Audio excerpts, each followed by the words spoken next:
بسم اللہ الرحمن الرحیم۔ السلام علیکم۔ تو تم صبر کرو، بے شک اللہ کا وعدہ سچا ہے۔ تو اگر ہم تمہیں دکھا دیں کچھ وہ چیزیں جس کا انہیں وعدہ دیا جاتا ہے، یا تمہیں پہلے ہی وفات دیں، بہرحال انہیں ہماری ہی طرف پھرنا ہے۔ تفسیر: فصبر ان وعد اللہ حق۔ تو تم صبر کرو، بے شک اللہ کا وعدہ سچا ہے۔ اور اس آیت کا خلاصہ یہ ہے کہ اے حبیب صلی اللہ علیہ وآلہ وسلم، کفار کے جھگڑوں اور دیگر چیزوں سے آپ کو جو اذیت پہنچی ہے اس پر صبر فرمائیں۔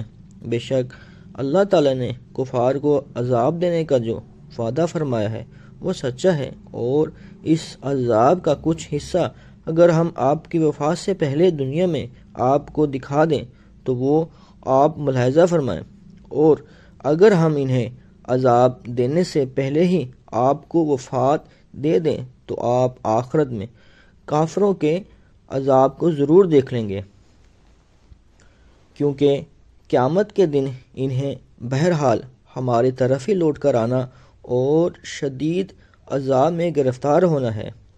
یاد رہے کہ اللہ تعالیٰ نے دنیا میں بھی کافروں کے لیے عذاب کا کچھ حصہ اپنے حبیب صلی اللہ علیہ وآلہ وسلم کو دکھایا، جیسا کہ جنگ بدر کے دن کافر مارے گئے اور مسلمانوں کو فتح نصیب ہوئی۔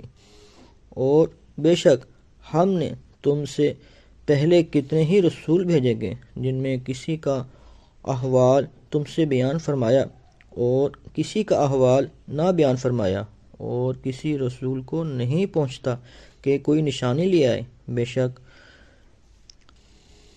حکم خدا کے پھر جب اللہ تعالیٰ کا حکم آئے گا، سچا فیصلہ فرما دیا جائے گا کہ اور باطل والوں کا وہاں خسارہ ہوگا۔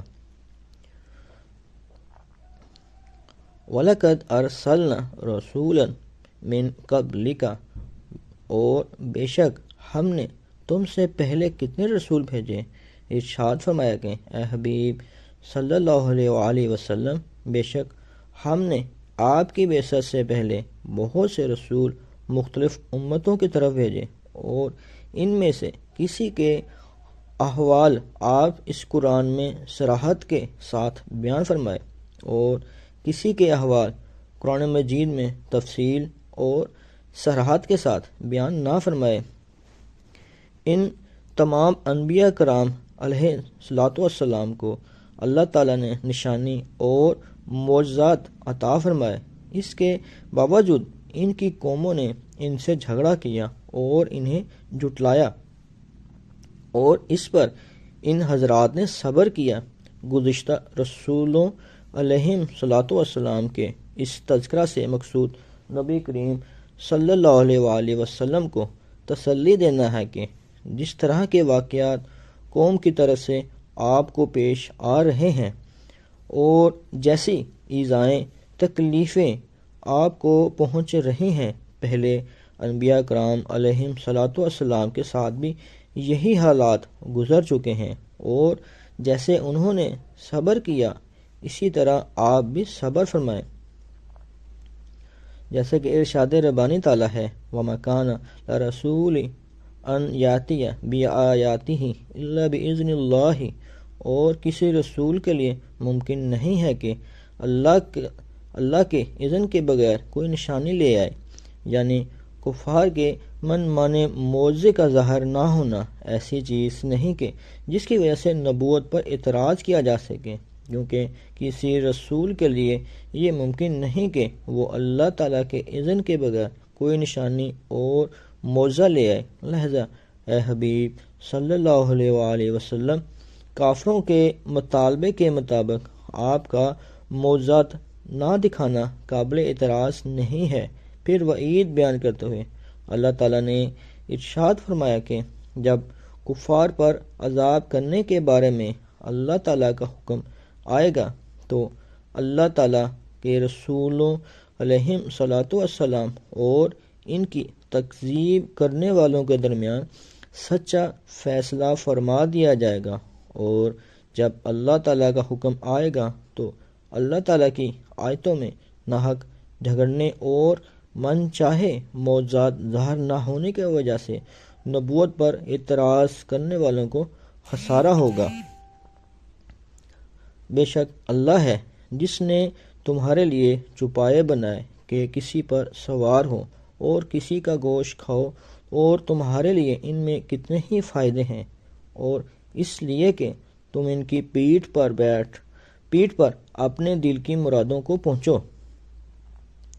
اور ان پر اور کشتیوں پر سوار ہوتے ہو، اور وہ تمہیں اپنی نشانیاں دکھاتا ہے، تو اللہ تعالیٰ کی کون سی نشانی کا انکار کرو گے؟ بے شک اللہ تعالیٰ کا وعدہ سچا ہے۔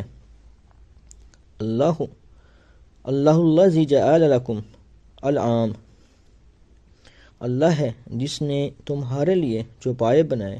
اس سے پہلی آیات میں کافروں کے لیے وعید بیان ہوئی، اور اس آیت سے اللہ تعالیٰ کی قدرت اور وحدانیت پر دلالت کرنے والی اشیاء بیان کی جا رہی ہیں۔ چنانچہ اس آیت اور اس کے بعد والی 2 آیات کا خلاصہ یہ ہے کہ اللہ وہی ہے جس نے تمہارے لیے چوپائے بنائے تاکہ ان میں سے کسی پر تم سواری کرو اور کسی کا گوشت کھاؤ، اور تمہارے لیے ان چوپایوں میں سواری اور گوشت کھانے کے علاوہ بھی کتنے ہی فائدے ہیں کہ تم ان کا دودھ اور اون وغیرہ اپنے کام میں لاتے ہو اور ان کی نسل سے نفع اٹھاتے ہو، اور وہ چوپائے اس لیے بنائے تاکہ تم اپنے سفروں میں اپنے وزنی سامان ان کی پیٹھوں پر لاد کر ایک مقام سے دوسرے مقام پر لے جاؤ، اور تم خشکی کے سفروں میں ان چوپایوں پر اور دریائے سفروں میں کشتیوں پر سوار ہوتے ہو۔ اللہ تعالیٰ تمہیں اپنی وہ نشانیاں دکھاتا ہے جو اس کی قدرت اور وحدانیت پر دلالت کرتی ہیں، اور وہ نشانیاں ایسی ظاہر و باہر ہیں کہ ان کے انکار کی کوئی صورت ہی نہیں۔ تو تم اللہ تعالیٰ کی قدرت اور وحدانیت پر دلالت کرنے والی کون سی نشانی کا انکار کرو گے؟ تو کیا انہوں نے زمین میں سفر نہ کیا کہ دیکھتے ان سے اگلوں کا کیسا انجام ہوا، اور وہ ان سے بہت ہیں، اور ان کی قوت اور زمین میں نشانیاں ان سے زیادہ، تو ان کے کیا کام آیا جو انہوں نے کمایا۔ بے شک اللہ تعالیٰ کا وعدہ سچا ہے۔ افلم یسیروا فی الارض، کیا انہوں نے زمین میں سفر نہ کیا؟ ارشاد فرمایا اے حبیب صلی اللہ علیہ وآلہ وسلم، کیا کفار قریش نے زمین میں سفر نہ کیا تاکہ وہ دیکھتے ان سے پہلے لوگوں کا کیسا انجام ہوا؟ وہ لوگ ان کفار قریش سے تعداد میں بھی کثیر تھے، اور ان کی جسمانی طاقت بھی ان سے زیادہ تھی، اور زمین میں اور محل اور عمارتوں کے اعتبار سے بھی وہ ان سے زیادہ قوی تھے، تو انہوں نے جو کمایا وہ ان کے کیا کام آیا؟ معنی یہ ہے کہ اگر یہ لوگ عاد اور سمود وغیرہ کی زمین میں سفر کرتے تو انہیں معلوم ہو جاتا سرکش منکروں کا کیا انجام ہوا، اور وہ کس طرح ہلاک و برباد ہوئے، اور ان کی تعداد، ان کی طاقت اور ان کے مال کچھ بھی ان کے کام نہ آ سکے۔ اللہ تعالی ہم سب کا حامی و ناصر ہو۔ اللہ تعالی ہمیں اپنی سیدھی راہ پہ چلنے والا بنا دے۔ اللہ تعالی ہمارے ہر کام میں برکت فرمائے۔ اپنا اور اپنے پیاروں کا خیال رکھیں۔ بہت شکریہ۔ السلام علیکم۔